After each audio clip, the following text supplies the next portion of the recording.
আসসালামু আলাইকুম ভিউয়ার্স, কেমন আছেন সবাই? আশা করি সবাই অনেক অনেক ভালো আছেন। তো আজকে এখানে কিমা পুরি বানিয়েছি। আর এটা বানিয়ে আপনারা ফ্রোজেন করে রাখতে পারেন। যখন ইচ্ছা তখন ছেলেমেয়েরা যদি খেতে চায় তাদের বিকালের নাস্তায় বানিয়ে দিতে পারেন। তো আমি এখানে কমপক্ষে 15-20টার মতো বানালাম, কারণ বাচ্চারা খুবই খুবই পছন্দ করে। এটা আমি সেকেন্ড টাইম বানালাম, গতকালকেও বানিয়েছিলাম। তো ওরা কম বানিয়েছিলাম দেখে ওরা আরও খেতে চেয়েছে, তো আজকে বেশি করে বানিয়েছি। ওদেরকে সামনে দিব, ওরা যত ইচ্ছা তত খাবে।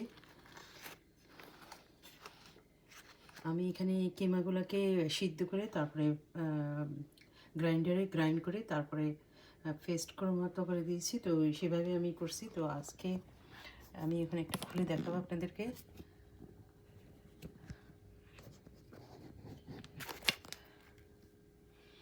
আমি একটু খুলে দেখাচ্ছি যে ভিতরে কীরকম কিমাটা। এই যে ভিতরে একদম পাতলা,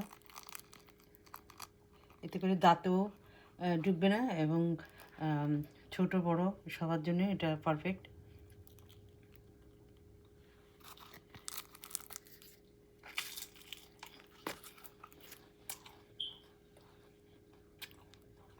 তো সবাই ভালো থাকবেন, ইনশাল্লাহ নেক্সট টাইম আবার অন্য একটা রেসিপি নিয়ে আসবো। আল্লাহ হাফেজ সবাইকে।